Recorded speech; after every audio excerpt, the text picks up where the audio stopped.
तो इमेजिन करो ये सिचुएशन। यूएस, हाँ, दुनिया की सबसे बड़ी इकोनॉमी इंडिया के साथ एक गर्मा गर्म झगड़े के बाद $1.10 ट्रिलियन का शॉकिंग लॉस झेल रहा है। वाइल्ड साउंड करता है, राइट? मैं बताता हूं कि एग्जैक्टली क्या हुआ और क्यों ये स्टोरी हर इंडियन के लिए इंपॉर्टेंट है। अभी हाल ही में डोनाल्ड ट्रंप ने अपनी एंटी इंडिया बयानबाजी तेज कर दी। उन्होंने इंडियन गुड्स पर और भी हाई टैरिफ लगाने की धमकी दी और एक स्टेप आगे बढ़कर इंडिया पर यूक्रेन वॉर को फाइनेंस करने का इल्जाम लगाया। ये एक बड़ा क्लेम है, लेकिन यहां से चीजें और भी स्पाइसी हो जाती हैं। इंडिया सिर्फ चुप नहीं बैठा। हमारे लीडर्स ने यूएस और यूरोप को कॉल आउट किया, उनके डबल स्टैंडर्ड्स को एक्सपोज करते हुए। जहां अमेरिका और ईयू चुपचाप रशिया के साथ बिजनेस करते रहे, वहीं इंडिया को बहुत कम के लिए ओपनली ब्लेम किया जा रहा था। हिपोक्रेसी सबके सामने थी और इंडिया इसे कहने से दारा नहीं। लेकिन असली ट्विस्ट फाइनेंशियल वर्ल्ड से आया।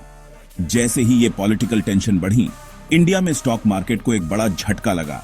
एक ही क्रैश में $1 ट्रिलियन का माइंड ब्लोइंग लॉस हो गया। अब आप सोच रहे होंगे ये अमेरिका के लॉस से कैसे कनेक्टेड है।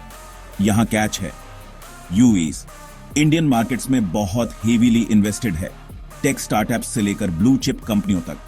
जब इंडियन स्टॉक्स क्रैश होते हैं तो अमेरिकन इन्वेस्टर्स, बड़े फंड्स, पेंशन प्लान्स, यहां तक कि बड़े टेक जायंट्स $बिलियन खो देते हैं। इन सभी लॉसेस को ऐड कर दें तो एक्सपर्ट्स का अनुमान है कि अमेरिकन इन्वेस्टर्स को $1.10 ट्रिलियन का एक चौंकाने वाला झटका लगा। दैट्स राइट, एक पॉलिसी थ्रेट और कुछ हार्श वर्ड्स की वजह से अमेरिकन पॉकेट्स से रियल मनी गायब हो गया। लेकिन मार्केट इतनी बुरी तरह क्रैश क्यों हुआ?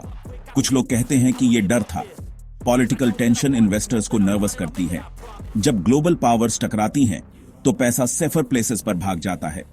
दूसरे लोग स्पेकुलेशन और मीडिया हाइप पर उंगली उठाते हैं, जो पैनिक को और बढ़ा देता है। वहीं इंडिया में लोग पूछ रहे थे, अमेरिका हमारी चॉइसेस को लेकर इतना परेशान क्यों है? अगर वे रशिया के साथ ट्रेड कर सकते हैं तो हम क्यों नहीं? ये सिर्फ इकोनॉमिक्स के बारे में नहीं है, ये दुनिया को दिखाने के बारे में है कि इंडिया बुली नहीं होगा और डबल स्टैंडर्ड्स एक्सेप्ट नहीं करेगा। तो आगे क्या? क्या ट्रंप की धमकियां सच में इंडिया को ज्यादा नुकसान पहुंचाएंगी या यूएस इतना पैसा खोने के बाद अपनी एग्रेसिव अप्रोच पर फिर से सोचेगा? ये तो टाइम ही बताएगा। लेकिन एक बात क्लियर है, ग्लोबल स्टेज पर इंडिया की आवाज पहले से ज्यादा स्ट्रांग है। अगर आपको ये अपडेट आई ओपनिंग लगा तो लाइक, शेयर और सब्सक्राइब करना मत भूलना। मैं आपको लेटेस्ट न्यूज लाता रहूंगा, स्ट्रेट, शार्प और सिंपल। देखने के लिए थैंक्स।